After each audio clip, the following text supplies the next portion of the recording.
নমস্কার বন্ধুরা, আজ আমি হাজির হয়েছি আবার একটা রেসিপির সাথে। আজ আমি আপনাদের সাথে শেয়ার করব একটা খুবই সহজ এবং ঝামেলাবিহীন রেসিপি। এটা খুব সহজেই বানিয়ে নেওয়া যায় এবং একদম সাধারণ ঘরোয়া রান্না, কিন্তু খেতে হয় অসাধারণ।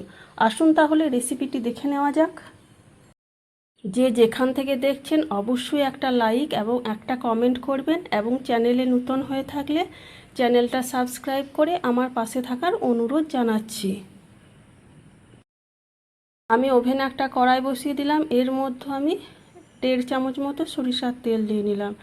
তেলটা অবশ্য আপনাদের ইচ্ছে মতো নেবেন, রান্নাতে যে যেমন পরিমাণ তেল খান। এর মধ্যে আমি সামান্য পরিমাণ কালো জিরে ও একটা শুকনো লঙ্কাকে 2 টুকরো করে দিয়ে দিলাম। ফোড়নটা একটু নাড়াচাড়া করে ভেজে নিলাম।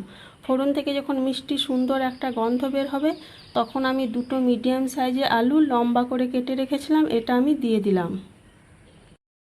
এবং হাতের কাছে আমার কিছুটা পরিমাণ কাঁঠালের বীজ ছিল, এগুলো আমি 2 টুকরো করে কেটে নিয়েছি, এগুলো দিয়ে দিলাম। যদি হাতের কাছে এগুলো না থাকে তাহলে দেবার দরকার নেই। 2 থেকে আড়াই মিনিট মতো আমি কাঁঠালের বীজ এবং আলুটা আমি নাড়াচাড়া করে ভেজে নেব।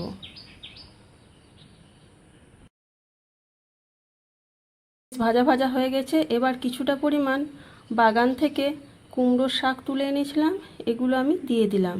কেটে ধুয়ে জল ঝরিয়ে রেখেছিলাম। এবার আমি এর মধ্যে স্বাদ মতো লবণ, পরিমাণ মতো হলুদ ও কালারের জন্য সামান্য পরিমাণ কাশ্মীর লাল লঙ্কা গুঁড়ো দিয়ে দিলাম। সমস্ত কিছু আমি 2 থেকে আড়াই মিনিট মতো নাড়াচাড়া করে নেব।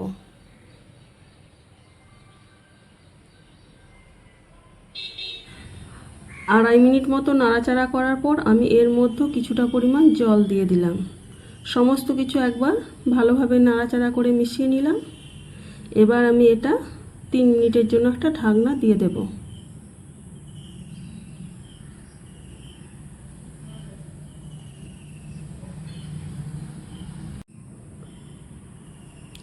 আমি আবার 4 মিনিট পর ফিরে এলাম।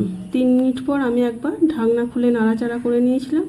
4 মিনিট পর আমি একবার চেক করে দেখে নিয়েছি আলু, কাঁঠালের বীজ এবং ডাঁটা খুবই ভালোভাবে সেদ্ধ হয়ে গেছে। কয়েক টুকরো আলু আমি তুলে নিচ্ছি।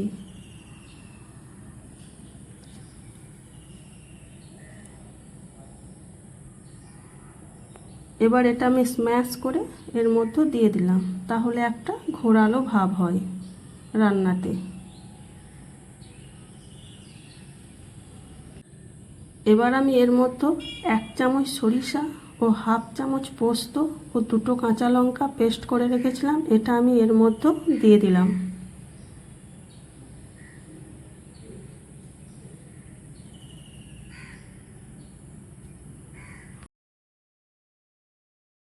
বাটিটা ধুয়ে সামান্য জলটাও দিয়ে দিলাম। এবার আমি এর মধ্যে 1 চামচ কাঁচা সরিষার তেল দিয়ে দিলাম। এবার আমি সমস্ত কিছু খুব ভালোভাবে নাড়াচাড়া করে মিশিয়ে নিচ্ছি এবং ঢাকনা না দিয়েই 2 মিনিট মতো এটা ফুটিয়ে নেব।